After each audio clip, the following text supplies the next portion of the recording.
It was so nice to watch football again. Preseason's back. We're recording this on Friday morning as you listen to this Saturday mailbag. So we will react to two games from last night, the Steelers and the Eagles, the Patriots, and the Washington football team. And we'll read all your emails, fantasyfootball@cbsi.com, and your Apple Podcast questions as well. Adam Azer, Jamie Eisenberg, Chris Towers. We got to see Mac Jones last night. We got to see the two tight ends for the Philadelphia Eagles show a little bit.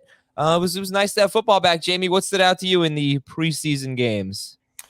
What stood out to me in the preseason games? I hate preseason football. It's fun to watch, but it's like the anticipation is great, and then it happens. You're like, oh, okay, let's get to the regular season already. Mac Jones, I thought handled himself well. I thought Jalen Hurts actually looked pretty good. Quez Watkins was fun.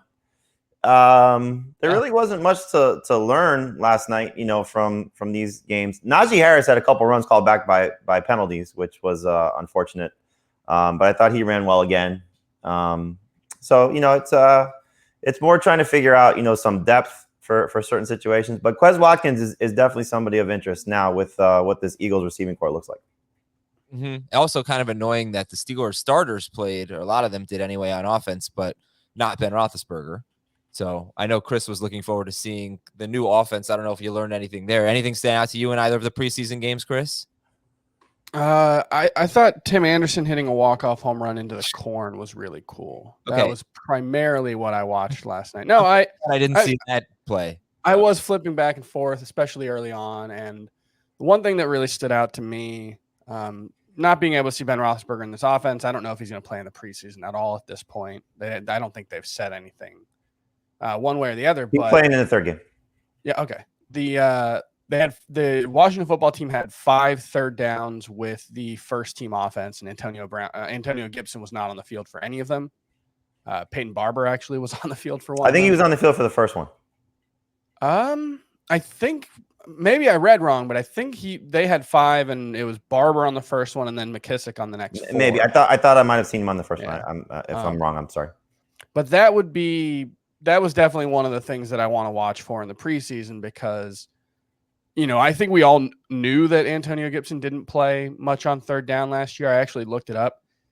He played 21 snaps on third downs last season. J.D. McKissick played 187, which is a wild gap. And, obviously, if we want Antonio Gibson to make this big leap as a pass catcher, he was targeted 3 times yesterday. 3 times. But he'll have to have a bigger role on third down. So, it's one preseason game. It's basically a quarter and a third. But so far, that wasn't what we saw yesterday, at least. So what was the stat again? When were these third down situations? Because as I was watching it, I was kind of encouraged by at least the usage with the 3 targets, as you mentioned, for Antonio Gibson. So go ahead, repeat that, what you said. It was, I believe, this is what I read last night, at least. It was 5 third down plays, and Antonio Gibson wasn't on the field for any of them. And he was still in the game at that point.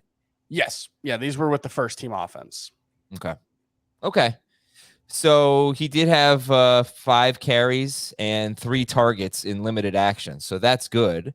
But the third down thing is pretty interesting as well. Damian Harris started for the Patriots, no surprise. Sony Michel came in, was okay. Ramondre Stevenson had a 91-yard touchdown run later in the game. And I think trade Sony Michel, please.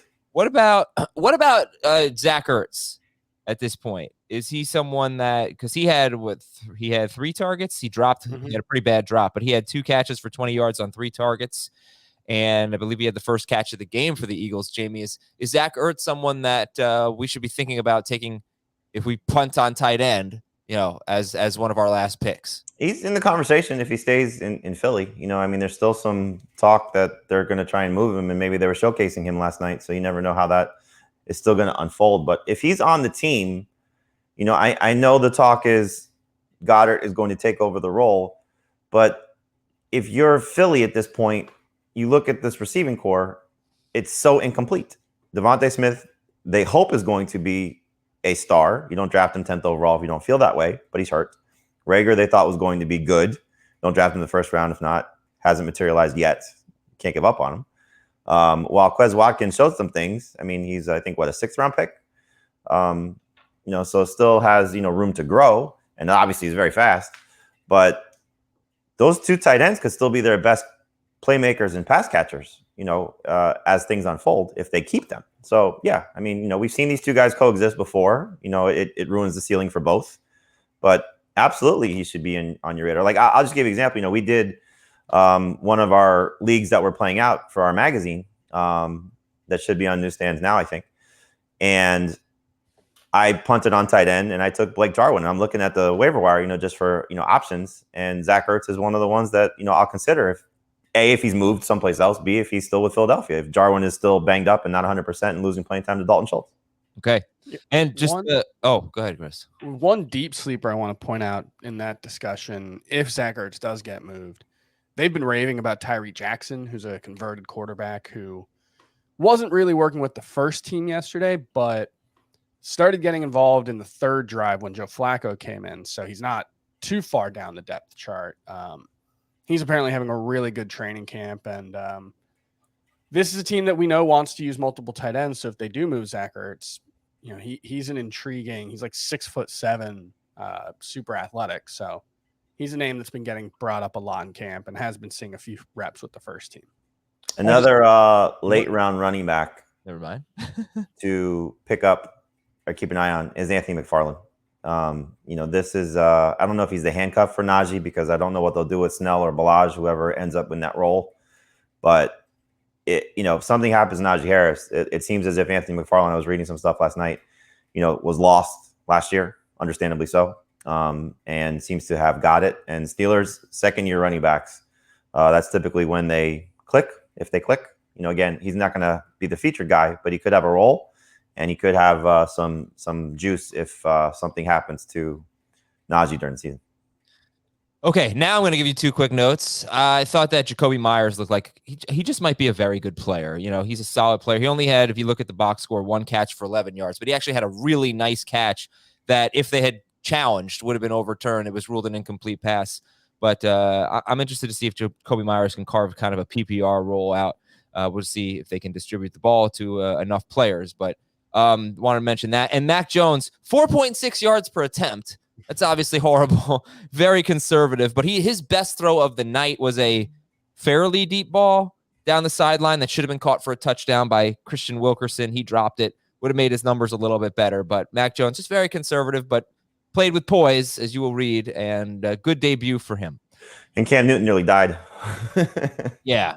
One thing, it's a little easier doing what Mac Jones did when Chase Young isn't shoving your left tackle out of the way and blowing you up on the blind side. He stays healthy. He may be the defensive player of the year.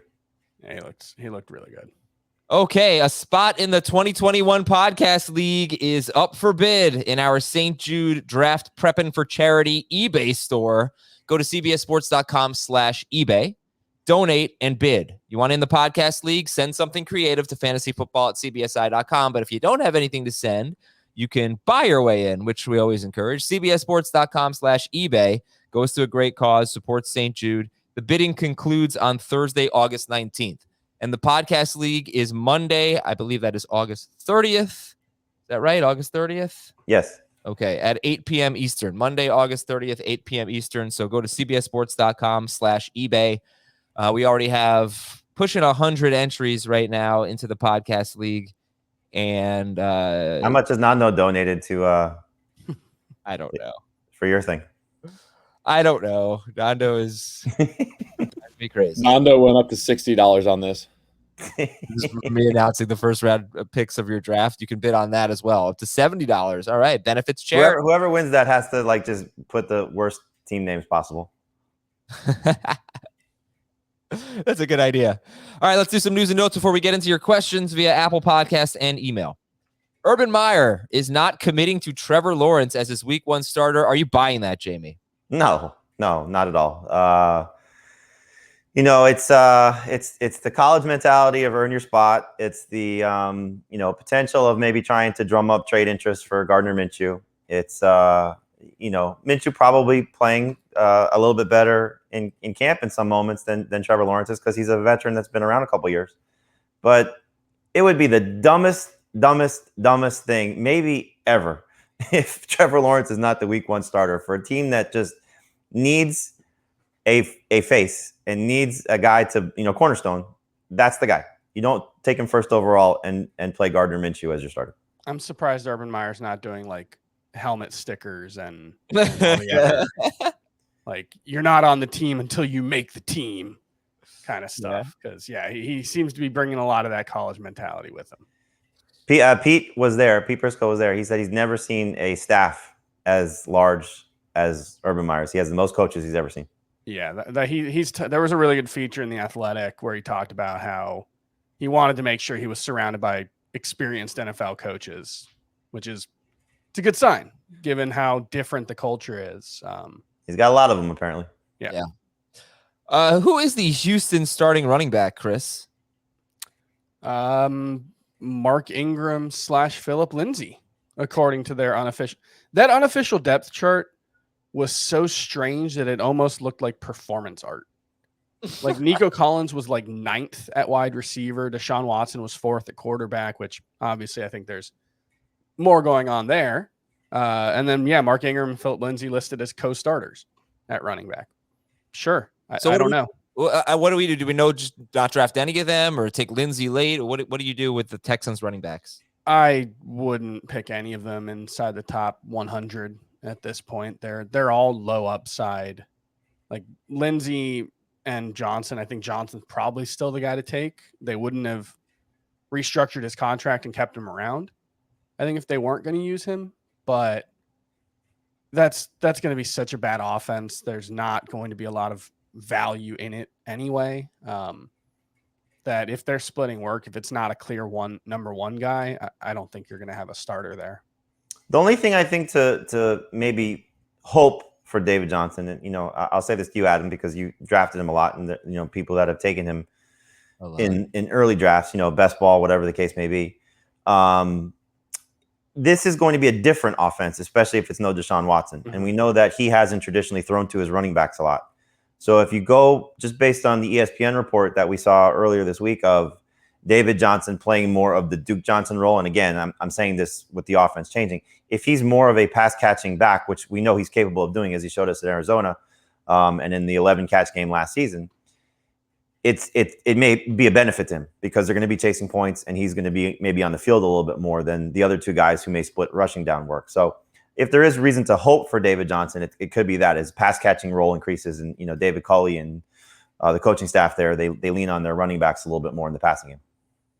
Okay, Jonathan Jones of CBS Sports thinks that Justin Jackson has a stranglehold on the number 2 running back job for the Chargers. Quentin Nelson and Carson Wentz, they're trending in the right direction. They could be ready for week 1. So, okay, are we back? Jonathan Taylor back closer to the top 5 now? Or, are we drafting Carson Wentz? Are we drafting Quentin Nelson in offensive line leagues?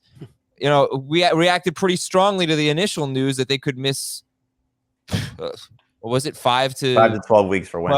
I think one thing that was a little concerning, piggybacking off of this news, was Jim Irsay, the owner, saying they're not going to put Wentz on the field until he's 100%. Yeah, but that's not. But still, it's looking like the shorter end of the timeline. Oh, for sure. It's not October. It's now September. Yeah, I think the key thing, though, is what I was reading is they'll be able to get on the field for the first time Monday and Tuesday of this week, pretty much, or early this week with, being 2 weeks removed from surgery. From what I understand, that was like kind of the timetable where they can start working out. And I think we probably won't know until then, see how they start reacting to this. One other thing that I did read was apparently the left tackle situation there has been brutal in training camp with Eric Fisher recovering from that Achilles tear. And so if Nelson's not available for week 1 and Fisher, who has a chance for week 1, but it's not clear yet, that could be a pretty bad offensive line to start the season. Oh, and Ryan Kelly's been banged up too, their center. Yeah, he's got like an elbow. All right, so what does this mean for Jonathan Taylor, though? Is he still kind of toward the back end of the first round? Is he in the middle? In the middle of the first round, non-PPR, he's in the conversation. PPR, I think he's the back end of the first round, beginning of the second, depending on how many receivers and anybody beside Kelsey, going in the first round. I think, though, the fact that it is on the shorter end of the rehab schedule or recovery schedule. And hopefully the left tackle situation is figured out, but that's more of a passing situation than it is a rushing situation, because if Nelson and Kelly are right, that interior offensive line should be amazing. I would make offers for Jonathan Taylor now, if you can, because you still may find some panicked people that aren't paying attention. All right, let's fire through the rest of this here. James Conner is on the reserve COVID list, but he's a close contact, so hopefully he's back within a few days.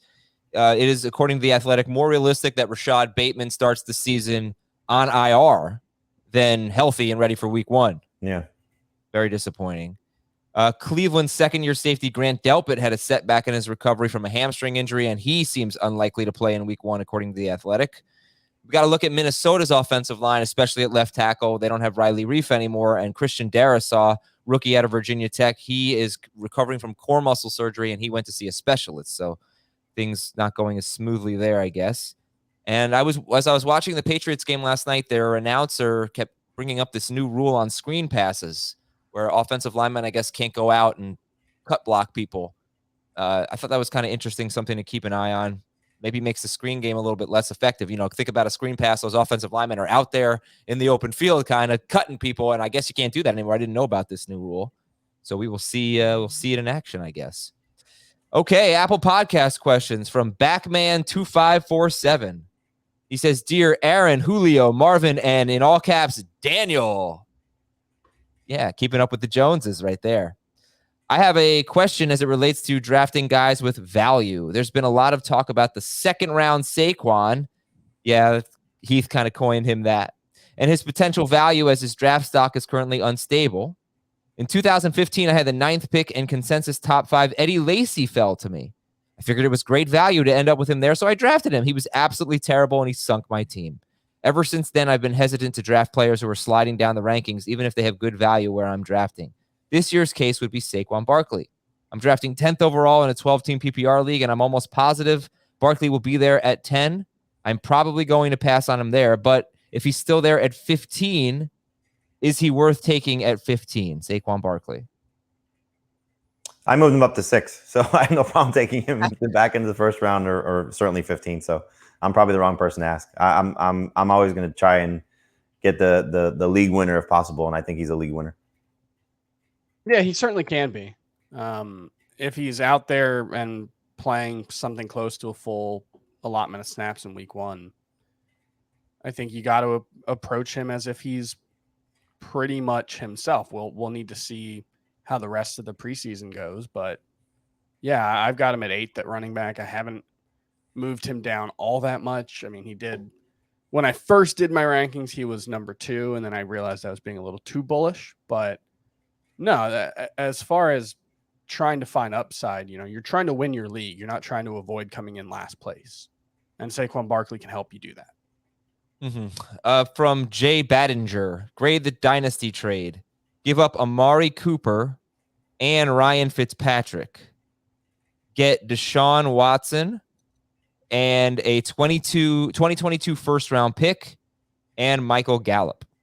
Giving up Cooper, Ryan Fitzpatrick, getting Watson, a first-round pick next year, and Michael Gallup.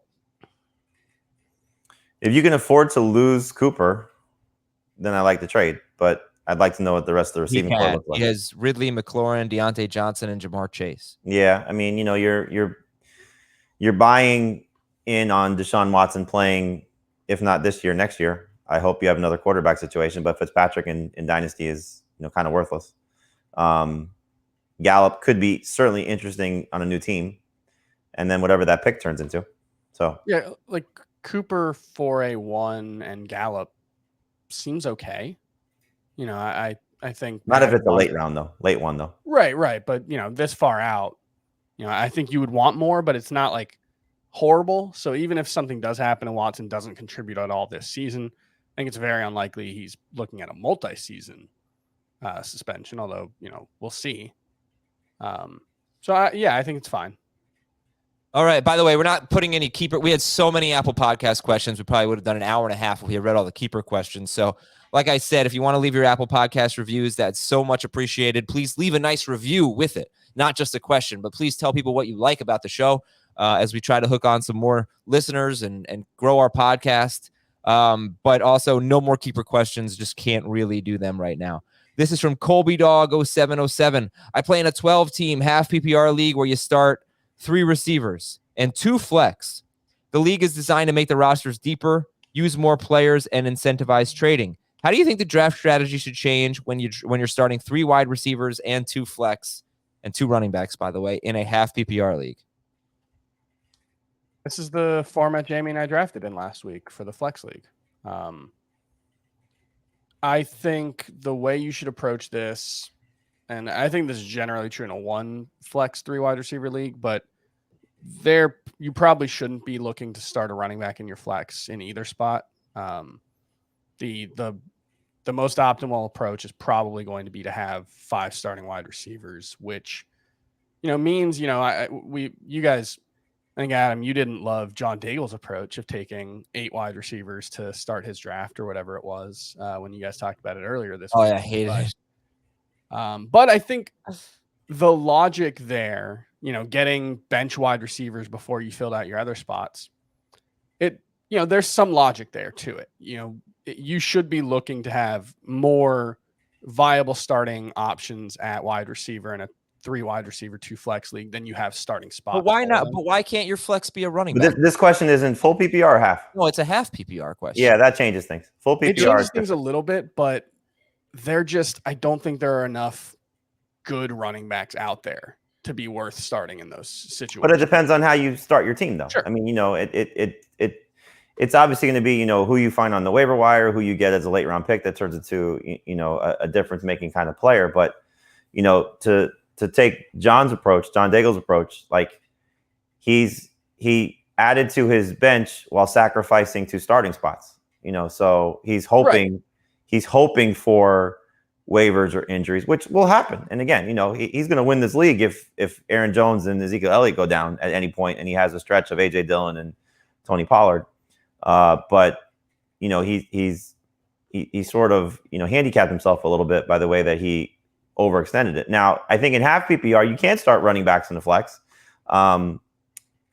If you hit on the right players, you got to hope that those guys that are going in the round 5 through 7 range of Myles Gaskin and Mike Davis and Travis Etienne and Javonte Williams and Michael Carter, that those type of players are starting options that have, the ability to be better than Jerry Jeudy or Brandon Cooks or, those type of receivers. The receivers are safer, but I don't think it's a bad idea to necessarily have a running back in the flex spot. I don't think you're going to kill yourself that way.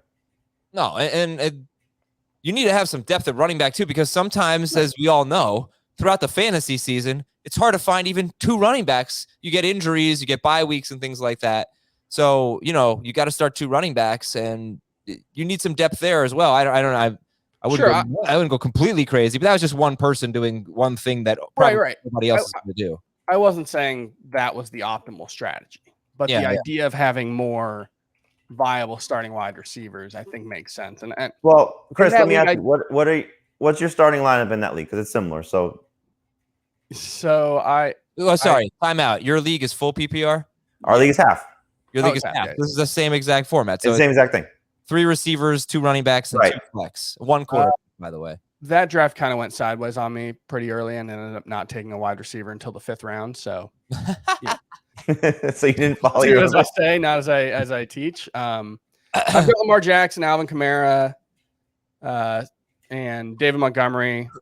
Then my wide receivers are actually pretty weak. I just had to shoot for upside at that point because I also went with Darren Waller. So I've got Jamar Chase, Will Fuller, Mecole Hardman, Rondale Moore, Curtis Samuel, Emmanuel Sanders. So you're starting 2 of those receivers at flex. I might actually end up starting James Robinson, but he fell really far in this draft. Okay. I got him in the 8th round. So that's, obviously the draft circumstances can dictate other things, but getting James Robinson in the 8th round, you can't necessarily rely on getting a guy with that kind of role that late. Right. But you're right now, your flex options would be Curtis Samuel, Mecole Hardman, or James Robinson for 2 spots. So the way my team is my flex options right now would be Tyler Boyd and Kareem Hunt. with a lineup of Aaron Jones, Jonathan Taylor, Cooper Kupp, and Keenan Allen. So it's 1-1. Don't you have to start 3 receivers? I'm sorry, Juju's the third receiver. Oh, that's really good. Who's your quarterback? Kyler. And you punted tight end? I took Troutman and Logan Thomas. Dude, you have a super Thomas fell a lot in that league. I got lucky with. Sounds incredible. I got lucky with my 5, 6, 7 round picks of maybe even the 8th round. I think I took James Conner in the 8th round or Latavius Murray in the 8th round. Team is loaded. I ended up with Kyler in round 5, Juju in round 6, Kareem Hunt in round 7. So those 3 picks in a row were pretty. I was pretty happy about that 3-round run. Yeah, and listen, Juju in round 6, and we were just doing the wide receivers preview yesterday, and that's earlier than his ADP. But in this format, remember, 3 wide receivers, 2 flex, and I know Jamie said on a different show. Right. Well, I brought this up when we were doing the wide receiver preview that he was the 29th receiver off the board. That just was to me incredible value. Yeah. All right, let's move on here. From Mike in a city with a twin bridge in Sydney, Australia. Huh. I have no idea. Dear Joaquin, Jared, Jack, Caesar, and Heath. Also no idea. Boy, you're stumping us, Mike. If there was Jokers? what'd you say? Jokers. Heath Ledger. Oh. Yeah. Oh. Yep. Well, I don't know the other guys, I guess. I don't know who Jared would be. Yeah, I don't know. Jared Leto. Okay. Yeah. Caesar. Huh? Who's Caesar? Who's who? Caesar. Caesar was the guy who played him in the TV show in the 60s. Oh. Can't remember his name, but yeah. Good job, you bunch of jokers. All right. If there was one rookie wide receiver and one rookie running back we should target in a keeper league, who would it be and in what round? 12-team PPR. How vague. Najee Harris and Jamar Chase. Yeah. No, I think if you're going deeper than that, round 10? Round 10 for Harris and Chase. Yeah. Yeah, no, go ahead. If you're looking for, guys who may be impact players next year, Rondale Moore would probably be the first name on the list for me. Yep. Just because I don't know how great he'll be as a rookie, but I do think, once AJ Green is done and, Christian Kirk is maybe on a different team, he could be the number 2 option, maybe even the number 1 option, depending on what happens with Hopkins. So he's definitely somebody that you should be targeting. The running back is interesting. Who would be a guy that maybe I hate to just go off of what happened last night, but Ramondre Stevenson, he was somebody that I was looking for in all of my dynasty drafts, and I just was not able to get him. Kenneth Gainwell is another one too. Yep, just because I think those 2 guys could have pretty decent roles. Like I said, I hope they move on from Sony Michel because I think Stevenson could, play in tandem with Damian Harris and maybe be better than Harris. And someone I've been targeting late. I mean, I think one not quite as late, but Trey Sermon, 7th, 8th round in redraft leagues. I think he's definitely someone worth identifying. But late, Javian Hawkins, he's an undrafted free agent for the Falcons who's competing for the number 2 spot. Who knows if he'll actually get that by the end of the preseason, but I feel like Mike Davis could be like 2 games where he rushes for 37 yards total on 20 carries away from losing that job, in which case, they really like Javian Hawkins apparently. So I don't know when you're airing this, Adam, if it's Saturday. Okay, I was gonna say if you're playing DFS Friday night, that's a great target. Oh yeah, he is in my DFS lineup, as well as someone whose name I think is Racey McMath. Oh yeah, Racey McMath. Yeah, Tennessee Titans. Uh-huh.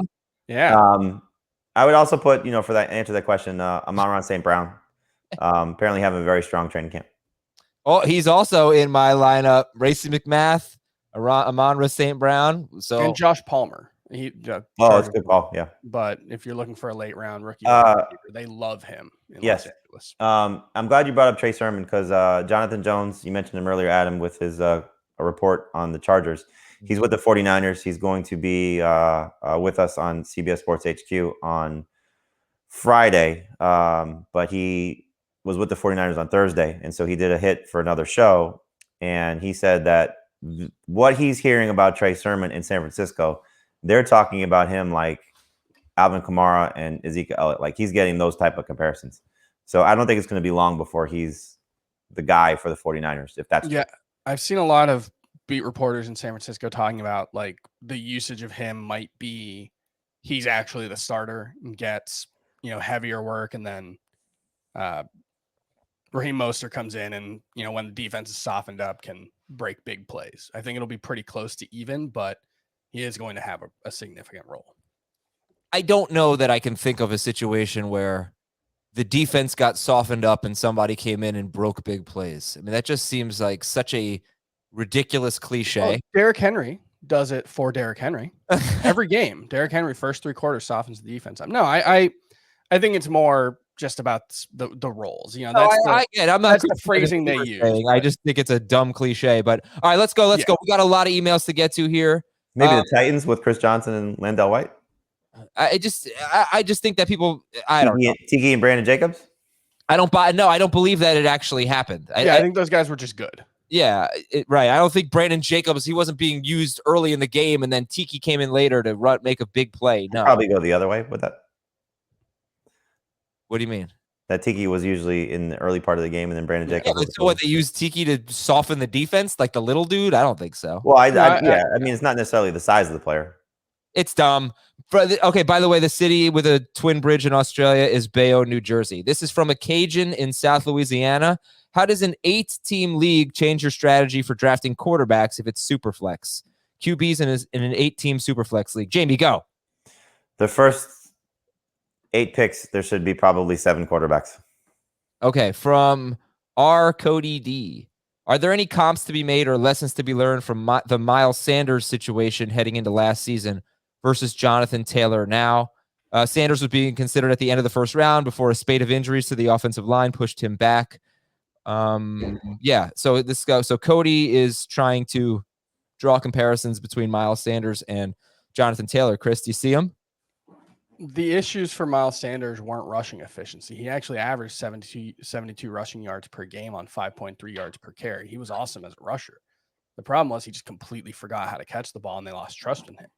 So yeah, but Taylor sounds like that's been the case in training camp too.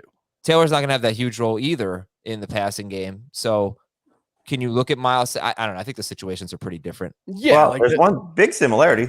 The guy handing the ball. Well, that's the thing. If Carson Wentz doesn't, like, Phillip Rivers wasn't amazing last year, but he was good enough to provide a steady floor. Carson Wentz, I don't feel confident can do that right now, especially if the offensive line's not going to be good, because last year he just could not handle pass rush. Yeah, Dave keeps saying that Rivers didn't play well last year. Phillip Rivers was very good last year. He was a superstar. In my opinion, Rivers was pretty bad until I said he was the worst quarterback in football, and then he became pretty good. So he was like kind of what we think Teddy Bridgewater can do for Denver. Just like he's not going to screw up. Okay, this is from NanoDog. NanoDog says 12-team 4-point per passing touchdown league. Where would you have the Saints quarterbacks ranked? It is a team QB league. Oh, this is so interesting. Where do you rank the Saints in a team QB league? 4-point per passing touchdown. 8. Yeah, I think they'd be top 10. Really? I think that, you're going to get whatever crap touchdowns Taysom Hill gives you. Oh, yeah, that's a good point. If Jameis starts, yeah. But there's not going to be that many of that. But, if Jameis throws a touchdown to Taysom Hill? Yes. I know, but you'd have to take him over like Aaron Rodgers. If Taysom Hill was the starter, he would be a borderline top 12 guy for me. And if Jameis Winston was the starter, he'd be a top 15 guy for me. But really, without Michael Thomas for half the season? Yeah. It doesn't matter. You're getting the potential of what you just said. There's going to probably be, I'm going to ballpark it somewhere around 5. He had 8. Taysom had 8 touchdowns when he wasn't playing quarterback. 5 non-passing touchdowns for Taysom Hill. Okay. If he's not the starter. Oh, you meant 5 touchdowns, Winston to Hill. No, 5 not gonna happen. Non-passing touchdowns for Taysom Hill if he's not the starting. If he's not not as a quarterback. And if he does start, you're probably looking at 700 rushing yards and 8 touchdowns. All right, and finally, Josh in a northern Kentucky city, Springfield, which is apparently, if you watch the Behind the Laughter episode, the Simpsons are from northern Kentucky. I'm drafting in a new league this weekend, and I'm not sure how to draft based on the roster setup. It's 10 teams, PPR. 2 running backs, 2 wide receivers, 1 flex. Oh, no. Okay. Yeah, this is weird. You've got a super flex. You've got a wide receiver, running back, tight end, and a wide receiver running back spot. So you don't have to start a tight end. Boy, what do you do here? So if he has the number 10 spot, he thinks he should be able to get Lamar and Zeke. Oh, that is a great start in a super flex league. Right? At what pick? 10 and 11 overall. Yeah, if you could get those 2 guys, you shouldn't be able to. But Right. if you can. Zeke, yes. Yeah. Zeke is probably there. I think you might be able to get one of the top 5 tight ends or quarterbacks at 10th overall. Yeah, one thing I would say, I was writing about this in the FF Today newsletter for Friday. I think my number 4 tight end is Mark Andrews, and he would be my number 26 running back if you just looked at points, and my number 41 wide receiver, which is to say you probably shouldn't be drafting any of the tight ends except for Waller, Kittle, and Kelsey as a starter. Like, they can be potential flex options for your bench, but that's one real change, is that you can kind of push those guys way down the draft board. And that's in this league where you don't have to start a tight end. Yeah, you don't have to start a tight end. Yeah, if you can get a top 5 or even top 6 quarterback, actually 10-team league, you should probably commit to taking a quarterback because you're not Right. I just don't see why if Lamar's there at 10, that's a gift. Yeah, but if you get Russell Wilson or somebody just outside the top 5 and a top running back, that's a great way to start. Mm-hmm. Okay. Well, 2 of those guys are sitting there if you think it's going to go the other way. Yeah, you could do that too. I mean, in a 10-team league, Superflex, you're gonna be shocked at all the value you see. Yeah. All right, then we're gonna take a break. When we come back, we got your emails at fantasyfootball@cbsi.com. Our first email comes from Jared. You should Lido? Yes, Jared Lido. All right, yeah.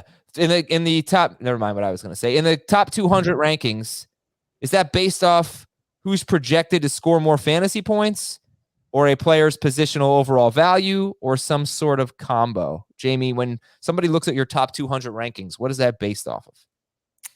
It's based off who I like best. Yeah, but the second thing, it's not just who's going to score the more points. No, because obviously if it's going to be who's going to score the most points, it'd be quarterbacks, then receivers, then probably a mix of running backs and tight ends.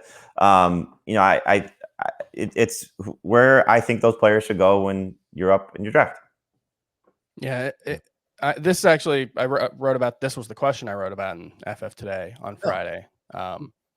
And my suggestion would be listen to the value-based drafting podcast that you guys did last week, because that gets into a lot of the discussions of how to value different positions against one another. Yeah, but also the rankings are going to take into account upside and downside. Yeah. Where you might take a player that you think most realistic scenario, he's a little bit worse than someone, but you're going to rank him ahead of that person because you think he's got more upside. That's the tough thing about rankings, is like you put them in one list, but the way it actually works is like Jarvis Landry could be anywhere from wide receiver 30 to wide receiver 40, and Mike Williams could be anywhere from wide receiver 20 to wide receiver 60. Right. And so which one do you value more? It depends on what part of the draft you're in, what your team looks like already. That's kind of the tough thing with the ordinal ranking list. All right, this is from GR. I have the 3rd pick in my 10-team PPR league. I was planning on drafting Kamara. I'm starting to feel some hesitance since the Saints don't seem to know who their wide receivers or quarterback currently are. The lack of wide receivers could result in a stacked box for Kamara and possibly a quarterback who doesn't show a history of checking it down to the running back. Should I draft Kamara at 3, or should I draft the next running back in the rankings, or go rogue and draft Kelsey in a PPR league at 3rd overall? I just made a change in my rankings last night. I put Zeke 3. Oh, wow. Now, first of all of the reports indicate that no matter who's been the quarterback, they're checking down a lot right now for the Saints. So that's something to keep in mind for Kamara. But you do bring up good points, GR. There are some concerns for Alvin Kamara, but that surprises me, Jamie, that you're going Zeke over Kamara at 3. I just, when I looked at it, this is obviously assuming that Dak is right, because if Dak is not right, then it's easy to, drop Zeke down who knows how far. But he's shown the ability to catch the ball from Prescott. He's in better shape. Offensive line is healthy. I wouldn't be surprised if he is challenging for the rushing record again. I just think that he's got a little bit more upside right now. So He's third for me in both formats. In PPR, Kamara's 4. Kamara's my number 2 player. I love him this season. I think whether it's Hill, there's some concerns about how much the passing volume is going to be there, but he's going to be a more efficient runner if Taysom Hill's the starting quarterback, and I think he's going to run more. I think they're going to have to use him. He's probably, I would imagine he's going to set a career high in rushing attempts. And as far as the stacked box thing, like most of the research I've seen shows that how many defenders are in the box when a running back gets carries is a result of the personnel that the offense has on the field, not how many threats they have, whether they have good wide receivers. Like if you throw 3, if you're running an 11 personnel, you're probably not going to run against a lot of stacked boxes, and the Saints are probably going to run an 11 personnel quite a bit. Yeah, I just remember seeing a few years ago that they had such a great running game. It was one of the years where Mark Ingram and Kamara are both great, and they saw the 5th fewest 8-man boxes. I don't know if that was because of what you just said, their personnel, or because they had Drew Brees. But that was that back when Jimmy Graham was there too? No, I don't think so. No, because I don't think Graham and Kamara ever played together. Yeah, because they're a team that doesn't run a ton of sets with their tight end in line either. So they spread the field out, and that's what the defense is reacting to more than right. The you can't go into the box if you had to cover. Yeah, like the perimeter. Right? Nick Chubb sees a lot of 8-man boxes. He's really good, and defenses want to stop him, but also because they're in 2 tight end sets or 2 RB sets all the time. All right, I will just say that if you really don't feel good about anyone at 3 overall, I have made the case that you could. I think it's justifiable to take Kelce because he is so safe, and he's been the number 1 PPR tight end 5 years in a row, and he's got huge upside, and he can score over 300 points, which is not something that you see a lot of running backs do. Now, Kamara and Zeke at their best could score 350 points or something like that, so I get that, but. Jamie, you said that Zeke has more upside than Kamara, but who has more downside? I think Kamara. We said this on the running back show. I think he's going to be fantastic catching the ball. That I don't think is going to go away. But if the touchdowns become a problem because the offense is a problem, then you have to really be concerned. And so, again, I think it just comes down to quarterback. If you tell me Dak is right, this is going to be one of the best offenses in football. I don't know if that's going to be the case for the Saints, no matter who the quarterback is. Okay, from Dennis in an Air Force base in North Carolina. We're in a 14-team PPR league, and we're doing a 3rd-round reversal. So the pick 14 gets the first pick in round 3, and then we continue a snake draft. What pick do you want with a 14-team league with a 3rd-round reversal? Chris? Man, I had the 2nd pick in the Scott Fish Bowl, which was 12-team 3rd-round reversal, and it's really rough to have to wait that long to get your 3rd player. Well, your 2nd and then your 3rd player. So I still think, though, if you get your choice of any spot, I think the first pick is the way to go. Just because I think Christian McCaffrey is such an edge on everything else. And the deeper the league is, having one player who can produce like that, that's going to make up for so many faults in your lineup. Okay. From Dean, dear Nigel, Sticky Beard, Kookie and number 5. I looked it up. It's a children's show, I believe. Oh, okay. What show? Operation Quiet? No. Codename Kids Next Door is the name of the show. Oh, all right. God. Operation Quiet would be something I really need to incorporate in my house.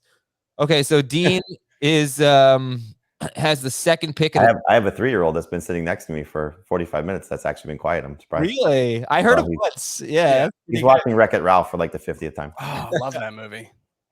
Me and him. Makes me cry every time. That's what my brother said Field of Dreams makes him cry every time. Well, you cry every time at Jerry Maguire because it's a romance. It is. Yeah, Field of Dreams is just... I don't like it. The most overrated movie in history. Also, like, they weren't actually playing at the Field of Dreams yesterday. No, just to be clear, they were playing at a dream adjacent field. It was like a couple of blocks away from the Field of Dreams. Don't lie to me, Major League Baseball. It was pretty cool though. No, it was very cool. When they all appeared out of the corn in the end, that was Loved the walk-off home run against the Yankees. right. Shut up. So here's the question from Dean: 12-team standard scoring league, getting a stud running back in round one. Aaron Boone is so ridiculous.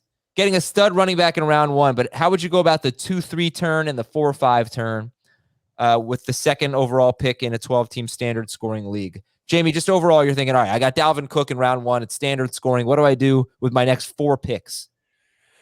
Standard, I would look for a running back in round 2. You know, that's kind of J.K. Dobbins, David Montgomery range. You know, I would consider that there. I would probably, you know, look for best available either wide receiver or tight end in round 3. You know, that's typically going to be, I think, where Waller, Kittle are, you know, so inclined to go that route.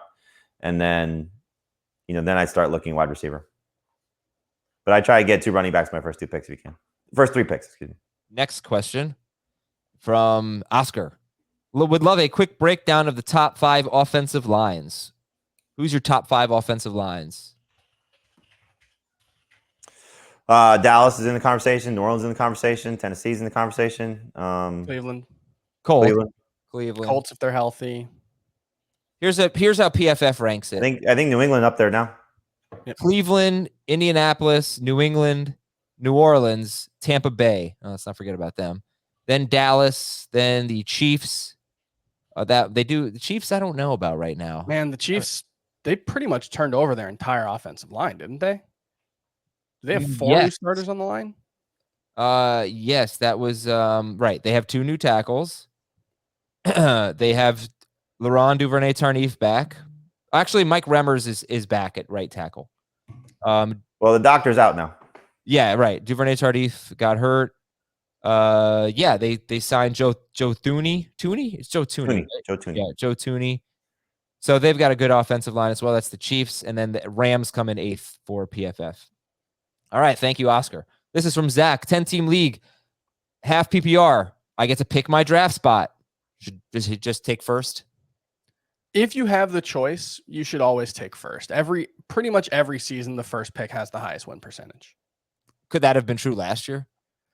Honestly, I think it was pretty close to true. I don't know if it had the best, but it actually was better than you would think, which is very surprising. But remember, Christian McCaffrey was amazing the 3 games he played, and you might have already had Mike Davis. So I had the first pick, I think, in one league, and I won it. It was our Fantasy Football Today league, and I was able to get Mike Davis, so I'm sure that probably helped. But yeah, it was obviously more challenging than it was in previous years. Yeah. From Christina, 12-team PPR keeper league. I'm picking 3rd in the 2nd round. I have to keep Patrick Mahomes. Would you pair him with Tyreek Hill or best available running back who could end up being Nick Chubb, Jonathan Taylor, or Aaron Jones? I think I have Jones higher than Hill. I think I have Hill higher than the other 2, though. Yeah, I would go Jones. Then from Steven from Duval. Dear Remy, Jerry, Speedy, and Splinter. These are Ninja Turtle rat masters. Well, just Splinter is. I don't know who the other guys are. How many quarterbacks will throw 600 times this year? And who are they? Oh, those are just like mice / rats. Oh, Speedy Gonzalez, Jerry from Tom and Jerry, Yeah. Remy from Ratatouille. Oh, I never saw Ratatouille. Oh, it's so good, Adam. Come on. Gosh, you like all the kids' movies. Love We it. should get some Paddington, kids. Paddington 2 is one of the best movies ever made. Which one? Paddington 2. Amazing. Paddington 2? No, it literally had the highest rating on Rotten Tomatoes ever. Higher than Citizen Kane. What? Really? And it's better than Citizen Kane. That's probably. I don't care about a wagon or whatever, a toboggan. So you've got projections. So how many quarterbacks are you projecting to throw 600 times? Oh, well. You got Lamar, Taysom. Yeah. I have 11. Yeah. But how obviously, about like 630 times since it's a 17-game season? none. Oh, really? Yeah, I don't have anybody projected there, but there's a bunch in the 6'10 to 620 range. Roethlisberger, Fitzpatrick, Burrow, Dak, Herbert, Mahomes, Allen, and Stafford are all in the 6'10 to 620 range. Okay. Well, that was a good mailbag, everybody. I want to thank everyone for contributing, for giving us your emails, fantasyfootball@cbsi.com, and your Apple Podcast reviews. We have a fun weekend coming up. So this is your Saturday episode. Tomorrow, you've got your live salary cap draft that we did on Tuesday. I'm airing the entire thing. It was a long episode. Was it the entire thing? It was close. We didn't complete the salary cap draft on the air, but it's much of it. And I think you should learn some really good lessons. We had some good guests from You like your team? industry. I honestly don't remember, but yeah, I think I did like my team. Love my team. I must say, Jamie, it was the worst team you've ever drafted. I love my team. No, okay. No way. I don't know if you guys talked about this on the pod, but nobody overpaid in that draft. It was like the weirdest salary cap draft I've ever done, where it just felt like, because I read your comment in the chat room. Yeah, every single draft pick, at least based on your guys' consensus values, was pretty much within a couple of dollars. You usually see, early on, maybe someone goes for $5, $6, $7, $8 more, but everybody played it very, very cool. Dude, Jamie, this is the worst team. You've never drafted a worse team. I love this team. All right, here we go. Ready? Yeah. Matthew Stafford, Mm-hmm. Clyde Edwards-Helaire, and Myles Gaskin. Very happy about that. Tyreek Hill, Jamar Chase, Odell Beckham. Mm-hmm. Irv Smith at tight end. Mm-hmm. Jerry Jeudy at flex. And Laviska Shenault at flex, possibly. Kareem Hunt, possibly a flex. Trey Sermon. You have good depth. I'll give you that. Your best pick's probably the Rams DST. That's my best pick. Chris, come on. This team sucks. I don't like it. No. What do you like about this team, Jamie? It's so many question marks. I don't have to make a waiver move. Because you do have the best. You must have the best bench because you didn't go crazy and spend big on. I'm sure you did on Tyreek Hill, maybe Clyde Edwards-Helaire, but you've got a 24 for Hill, 16 for Helaire. They were both pretty reasonable prices. Great balanced bench with Sermon and Kareem Hunt, Laviska Shenault, Jonnu Smith, and Darnell Mooney. But to have Jamar Chase and Odell Beckham as wide receivers 2 and 3, I mean Chase is fine, but Beckham at 3 and Jerry Jeudy. But I can play Shenault if he's the guy I think he's going to be. I can Jeudy. You do not love this team. I love it a lot. No, yeah. Jamie loves all his kids and all his teams, apparently. My teams are all my kids. All right. Thanks, everybody. Enjoy the rest of your weekend. And we will talk to you on Sunday, as you can hear all about Jamie's team and others and the good ones.